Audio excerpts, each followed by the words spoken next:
Souffle sur nos pays, envahis nos villages, viens toucher nos familles. Maintenant, Seigneur, fais connaître le nom qui peut guérir les nations, le nom de Jésus-Christ. Le nom de Jésus-Christ. Ce nom si formidable.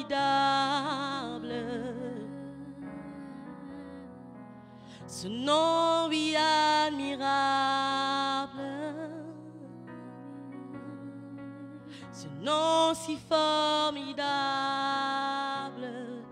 Maintenant, Seigneur, maintenant, Seigneur, souffle sur nos pays, envahis nos villages, viens toucher nos familles. Maintenant, Seigneur, fais connaître le nom qui peut guérir les nations, le nom de Jésus-Christ. Oh, maintenant, Seigneur,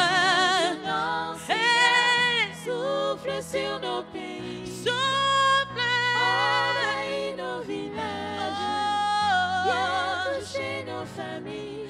Maintenant, Seigneur, fais connaître le nom qui peut guérir les nations, le nom de Jésus. Oui, maintenant, Seigneur, souffle sur nos pays, envahis nos villages, touche-nous, touche nos familles. Maintenant, Seigneur, fais connaître le nom qui peut guérir les nations, le nom de Jésus-Christ.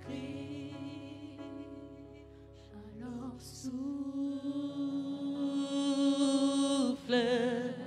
hey, hey, souffle dans ton église, esprit de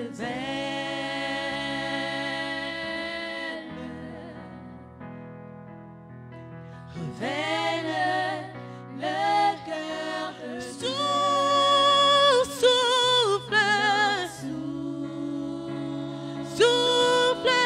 Souffle sur nous, Esprit de Dieu.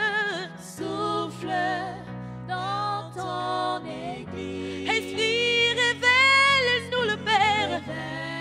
Révèle-nous le Père. Révèle-nous ta voix. Oh, oh. Révèle-nous, Seigneur. Révèle-nous. Oh, oh, souffle sur nous. Hey, yeah, yeah, yeah, yeah, yeah, yeah. Oh, oh, souffle dans ton église. Esprit, révèle-nous.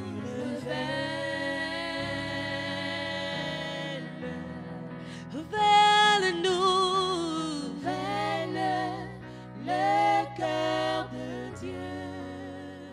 Souffle sur nous, Seigneur. Descends, Esprit de Dieu. Et révèle-nous le Père.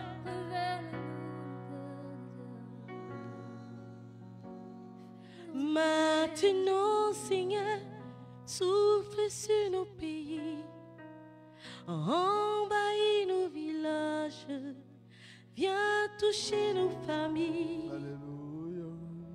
Maintenant, Seigneur, fais connaître le nom qui peut guérir les nations, le nom de Jésus-Christ, le nom de Jésus-Christ,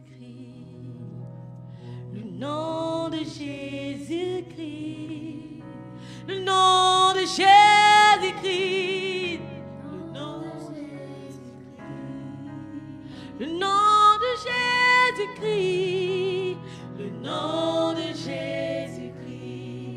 Oh, Alléluia. nom de Jésus-Christ. Alléluia. Le nom de Jésus-Christ.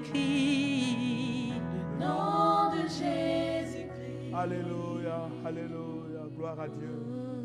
Erebo sandara, yekerebo yaban sandaba kariyebo sandaba. Erebo sandaba kariyes dedebo sandaba baba. Fais tomber la pluie Alléluia. d'en haut. Merci Seigneur. Alléluia. Fais tomber la pluie. Merci Seigneur notre Dieu. Gloire et honneur soient rendus à toi. Merci pour ta bonté. Merci pour ta fidélité, notre Dieu. Nous voulons, Seigneur, encore une fois, nous appuyer sur toi. Toi, le Dieu bon, extrêmement bon, au nom de Jésus-Christ. Sois glorifié. Amen. Que toute la louange te revienne, notre Dieu. Nous voulons bénir encore une fois ceux qui nous suivent, parce que nous savons que Dieu est au contrôle de toutes choses. Soyez bénis dans le précieux nom de Jésus-Christ de Nazareth. Nous sommes heureux chaque fois que nous sommes là pour vous servir. Et je voudrais donc vous proposer de lire avec moi un texte biblique tiré du livre de Luc au chapitre 15. Luc chapitre 15, à partir du verset 1 jusqu'au verset 7. Lisez donc avec moi Luc chapitre 15, à partir du verset 7, plutôt 15, à partir du verset 1 jusqu'au verset 7. Luc 15, à partir du verset 1. La Bible dit, tous les publicains et tous les publicains et les gens de mauvaise vie s'approchaient de Jésus pour l'entendre. Et les pharisiens et les scribes murmuraient disant, cet homme accueille des gens de mauvaise vie et mange avec eux. Je voudrais justement que vous regardiez avec moi, avec intérêt, le verset 2. Il dit, et les pharisiens et les scribes murmuraient, disant, cet homme accueille des gens de mauvaise vie et mange avec eux. Le contexte ici, regardez, nous allons reprendre le verset 1. La Bible dit ceci, tous les publicains et les gens de mauvaise vie s'approchaient de Jésus pour l'entendre. Des gens de mauvaise vie, des publicains, des gens quasiment rejetés par la religion, à l'époque israélite.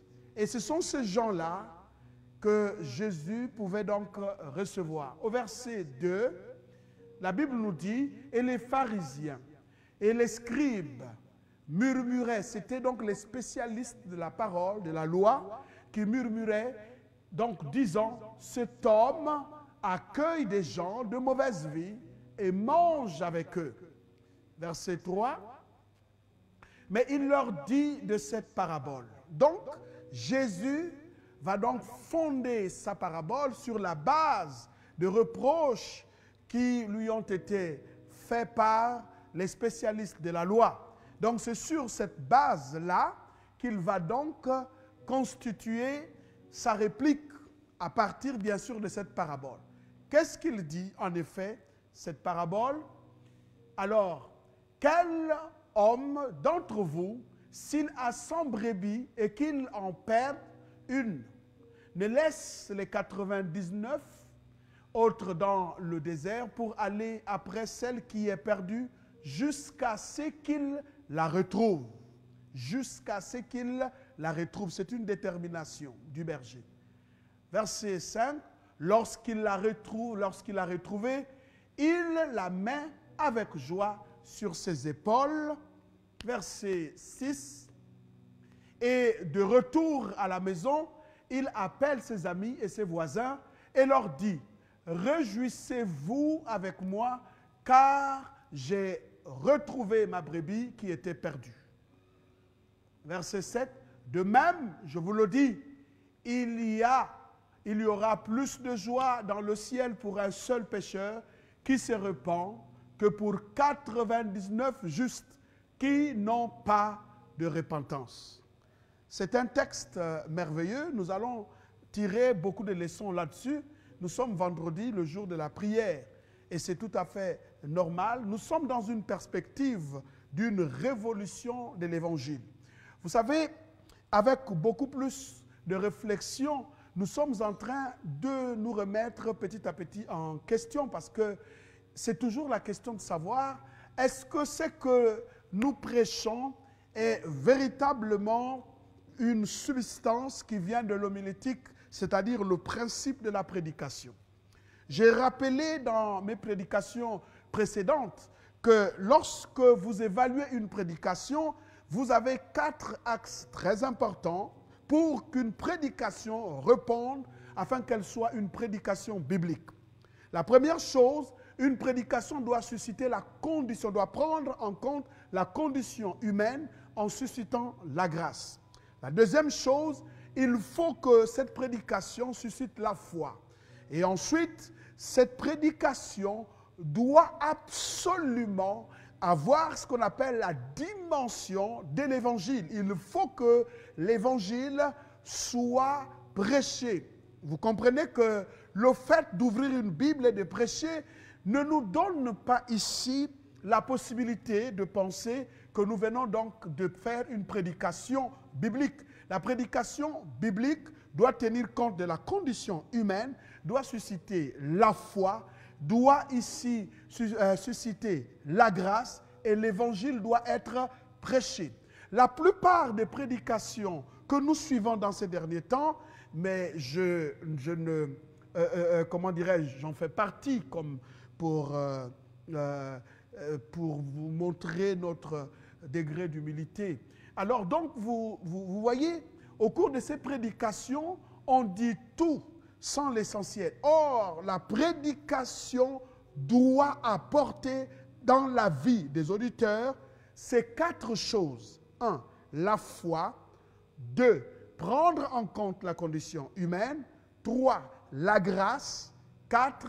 L'évangile doit être prêché. Ça veut dire cette prédication doit susciter l'intérêt de manière à ce qu'elle soit christocentrique. Ce qui fait que les prédications de cette espèce restent une grande bénédiction pour ceux qui vous suivent. Pourquoi? Parce que justement, c'est Jésus-Christ qui est l'alpha et l'oméga et celui qui bénit.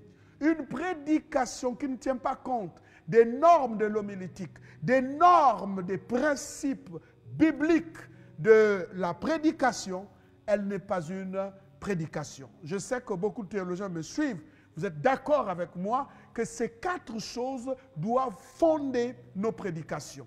Alors, lorsque nous revenons sur ce texte, nous voyons ici les publicains, des gens de mauvaise vie, vont venir vers Jésus et Jésus les accueille tout de suite. Les spécialistes de la loi, les docteurs de cette époque, les grands religieux, les chefs religieux vont faire la remarque, vont ici perturber ce qui se passe en faisant des reproches à Jésus. Il dit, cet homme accueille des gens de mauvaise vie. Comme pour dire, dans la meilleure des religions, il faut une séparation entre les gens de mauvaise vie et des religieux, c'est-à-dire des gens qui sont censés se montrer comme pieux au regard de tous. C'est des gens propres, c'est des chefs religieux, c'est des gens mis à part, donc ils n'ont plus rien à faire avec le reste du monde. Ça, ce n'est pas une perspective, bien sûr, biblique de la chose. Alors Jésus, pour illustrer ce qu'il ressentait et sa mission, pour démontrer aux pharisiens, aux scribes que vous êtes véritablement dans l'erreur, propose ce qu'on appelle une parabole. Il dit, lequel de vous, en tant que berger, quel est ce berger-là qui a 100 brebis et qui perd une? Ne laisse-t-il pas les 99 brebis pour aller à la recherche de celle qui est perdue? C'est extraordinaire.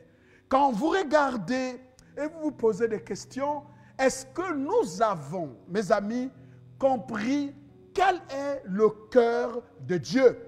Jésus parle, il se positionne comme étant le vrai, le seul, l'unique, le véritable berger. Et il démontre là la véritable mission, celle qui accompagne Jésus, ou la mission pour laquelle il est venu sur terre. Excusez-moi. Alors, il va donc dire, ce berger-là, non seulement il abandonne les 99, et ensuite il va, et écoutez-moi bien, il abandonne les 99 brebis. Ça veut dire que ce sont des brebis qui sont là, il est le berger, et il s'en va à la recherche de la 100e brebis qui était perdue, égarée. Et la Bible dit que quand il arrive, il la retrouve, il la prend, il met sur ses épaules et il revient, il voit ses amis, il organise une fête et il est content. Et à la fin, il dit, il y a plus de joie lorsqu'une âme se répand, lorsqu'un pécheur se répand. Alors, la première chose que je voudrais dire, pour vous montrer la pertinence de la foi, la pertinence de la foi. Nous avons souvent pensé que nous apportons quelque chose dans l'initiative salutaire de Dieu. Très souvent, nous avons du mal à recevoir par la foi ce que Dieu nous a donné par la grâce. Or, la foi, c'est le fait de pouvoir obtenir des choses que Dieu nous a données par la grâce.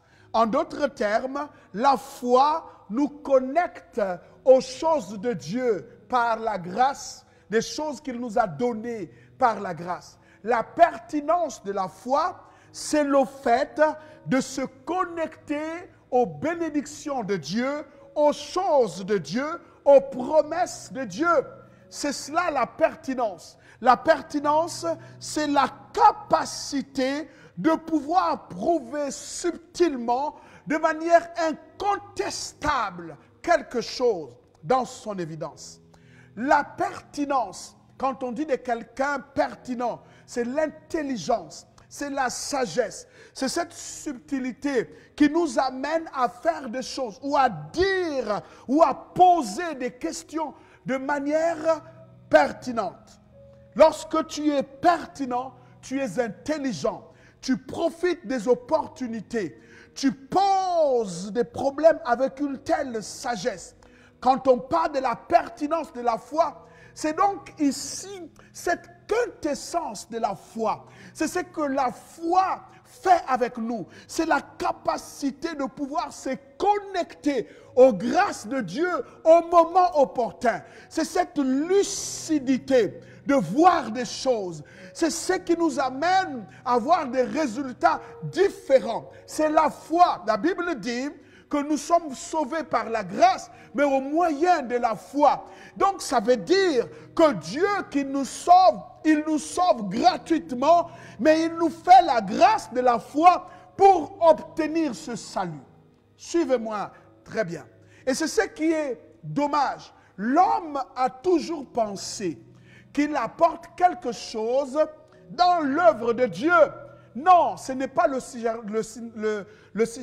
synergisme. Non, ce n'est pas le synergisme. Le synergisme, c'est le fait d'apporter dans ce qui existe aussi sa contribution.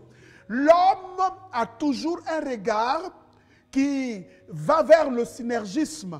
L'homme a toujours pensé que dans ce que Dieu est en train de faire, il faut que j'apporte quelque chose. Or, non. Ce que nous devrons savoir, c'est que tu n'as rien à apporter dans ce que Dieu est en train de faire. Suivez-moi très bien. Vous savez, comprendre le sens de l'évangile est la preuve d'une croissance biblique et correcte. Souvent, nous avons pensé que si je ne fais pas ça, Dieu ne fera pas non plus ça. Non, tu n'as rien à apporter dans ce que Dieu a entrepris de faire ou dans ce que Dieu a fait pour toi. Tu n'as rien apporté. Tu n'as apporté rien. Dieu t'a sauvé gratuitement par la grâce. Ça veut dire gratuitement. Et même lorsque tu devrais saisir cette grâce, il te fallait la foi. Cette foi aussi est le don de Dieu. Donc tu n'as rien à apporter. Tu n'as rien à apporter. Dieu a tout fait pour toi. Avant que tu ne viennes dans le ventre de ta mère, Dieu avait déjà fait. Quand tu es venu dans le ventre de ta mère, Dieu le savait et Dieu a continué à faire. Et même avant que tu n'existes, avant que tu ne commences tes premiers pas sur la terre, Dieu avait déjà tout planifié.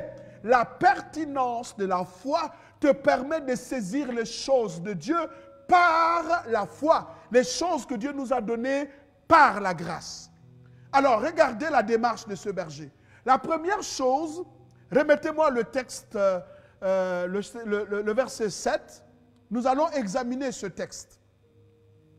Le verset 7 nous dit ceci. Il dit, de même, je vous le dis, il y aura plus de joie dans le ciel pour un seul pécheur qui se repent que pour 99 justes qui n'ont pas besoin de repentance. La question que je me pose, à quel moment cet homme s'est-il repenti? Regardez, la brebis s'est égarée.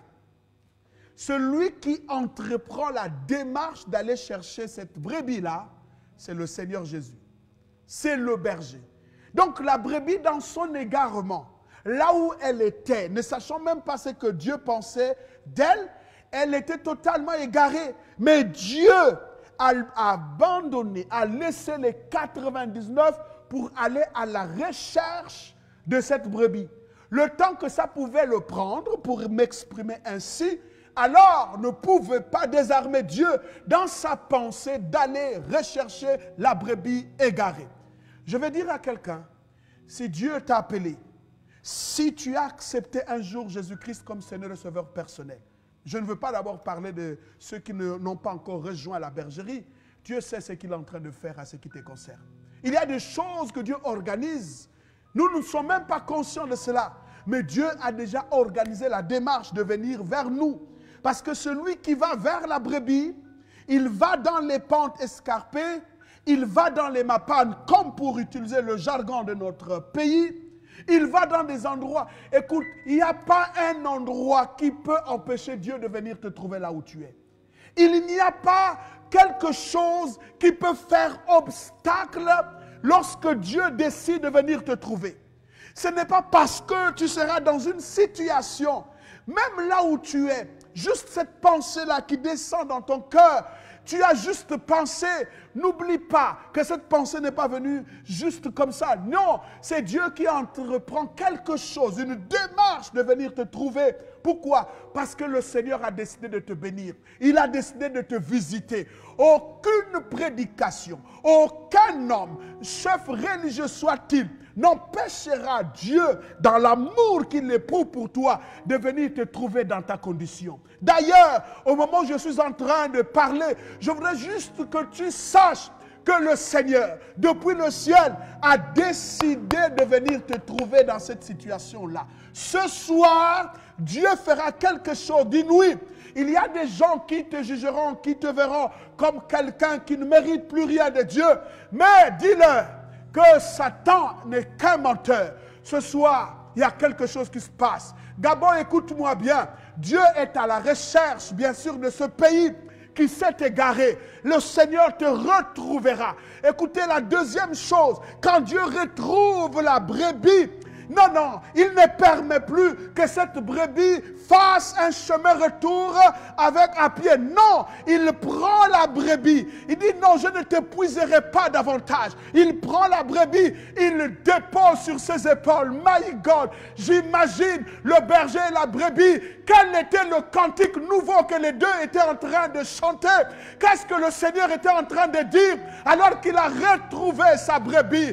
My God, oh Dieu de grâce, Voici le Jésus que nous prêchons, le Jésus d'amour qui est capable de tout laisser, qui est parti du ciel, abandonnant sa gloire, des riches qu'il était. Il s'est fait pauvre pour nous enrichir. Il est parti des cieux, il est descendu à la recherche de quelqu'un. Ce jour-là, alors que nous étions tous occupés par nos choses habituelles, il nous a trouvés, il nous a retrouvés, il nous a mis sur ses épaules. Et bientôt, nous ne marchons plus en utilisant nos pieds.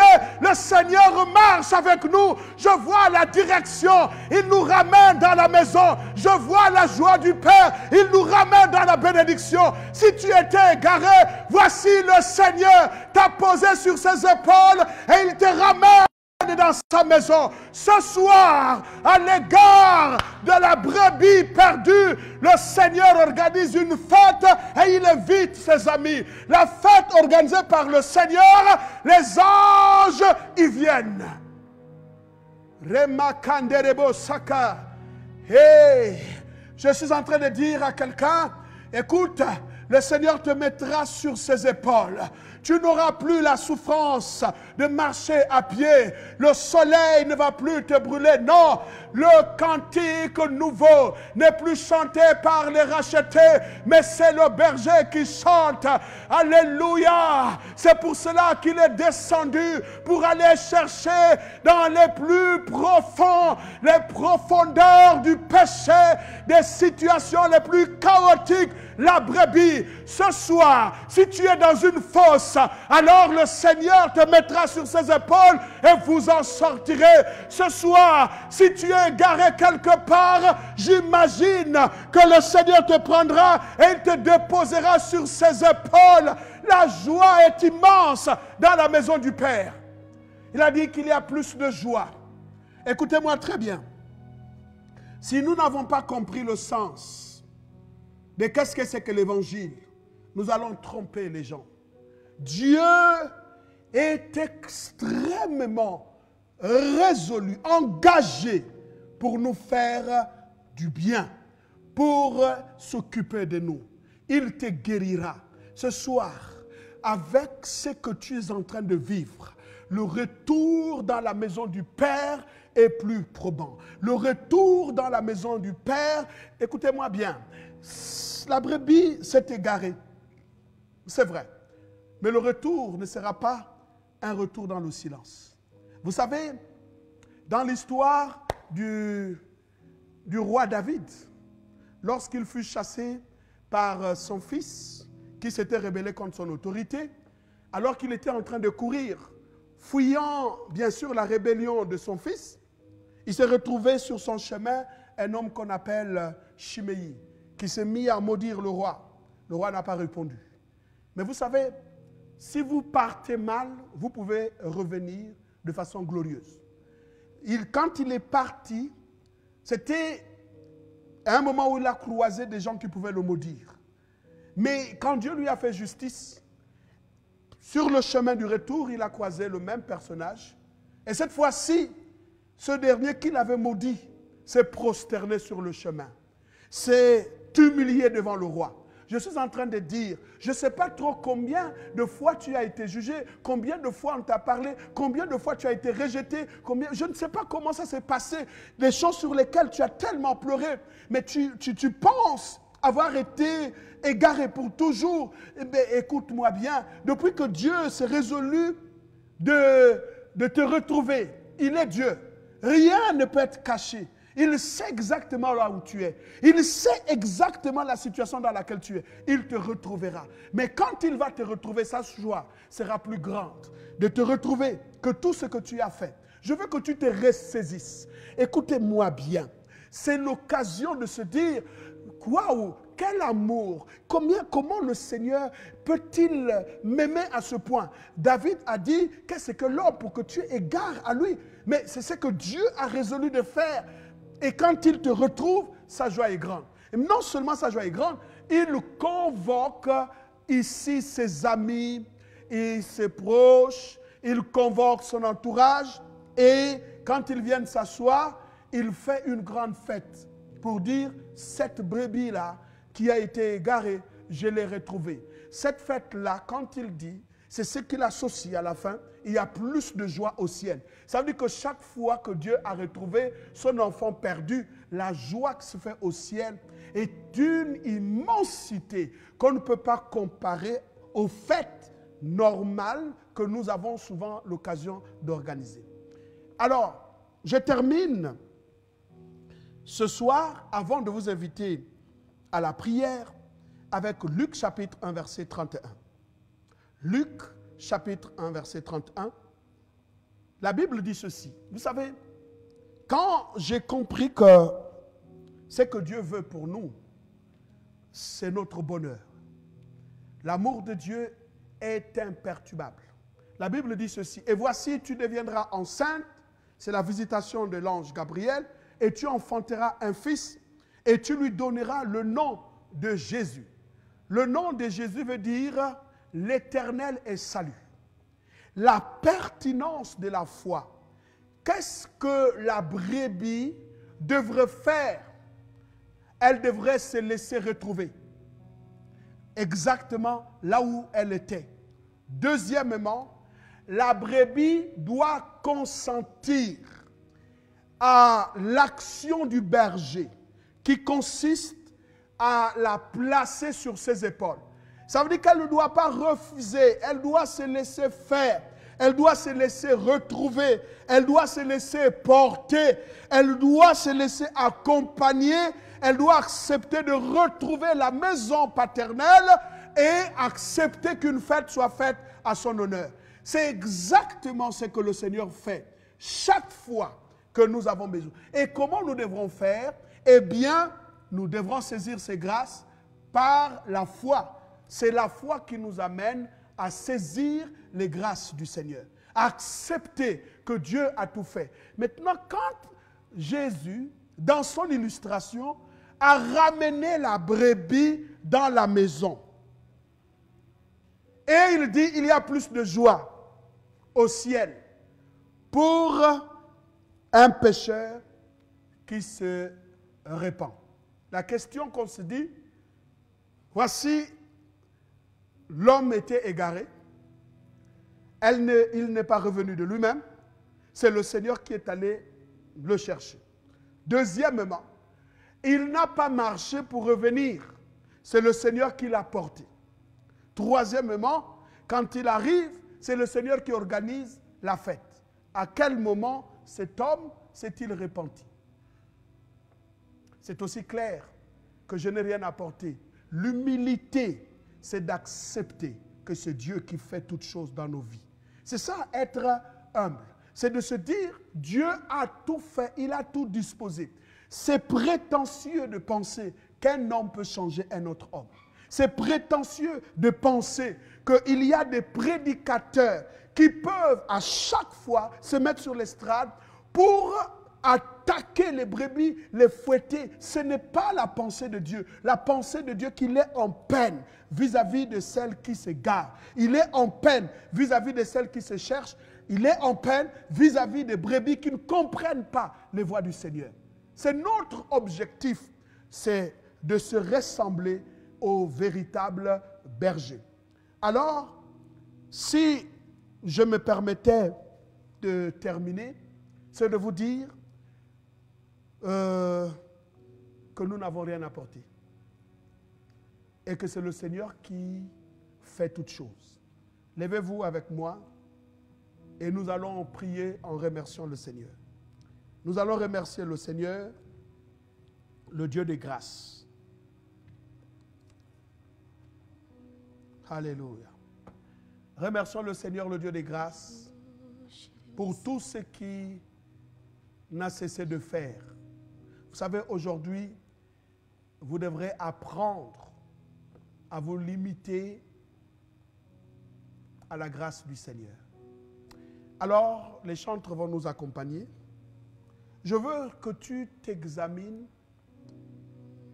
Tu cours tellement, tu veux faire tellement de choses et que tu n'arrives plus à t'arrêter. Vous savez, le confinement ou encore la pandémie actuelle nous a démontré qu'il faut s'arrêter un moment dans la vie et apprécier ce que Dieu fait, apprécier la vie telle qu'elle se présente et observer autour de nous. Est-ce qu'on peut prier avec ce chant? Jésus, tu m'aimes tellement, tellement, d'un amour incomparable. Merci Seigneur. Oh Jésus, Jésus, tu m'aimes tellement, tellement. Est-ce que tu peux élever ta voix et confesse les paroles d'amour? Jésus, tu m'aimes tellement. Jésus, tu m'aimes tellement. Oh, Seigneur, tu m'aimes tellement. Oh, Jésus, Jésus, tu m'aimes tellement. Tu m'aimes tellement, Dieu. Je n'ai rien fait, Seigneur, mais tu m'aimes. Tous ensemble, disons ces paroles, ces paroles. Jésus, Jésus, tu m'aimes tellement. Et les beaux sandaraba. Merci Seigneur. Oh. Le programme des réunions de la semaine est le suivant. Mercredi 16h, culte d'enseignement. Vendredi 16h, culte de prière. Dimanche 9h, culte dominical. Pour participer à nos cultes, vous pouvez vous connecter sur nos plateformes Facebook Bethany Port-Gentil et Révérend Xavier Richard Ngumba officiel et sur YouTube Betopop TV. Une permanence est assurée à l'église centrale 6 au Château tous les jours de la semaine par nos pasteurs. Vous pouvez vous y rendre en cas de besoin de prière ou d'assistance spirituelle. Pour toute question relative au fonctionnement de l'Église, en cette période particulière de confinement partiel, vous pouvez appeler le 077 55 78 53 ou le 077 37 30 21. Merci et que Dieu vous bénisse.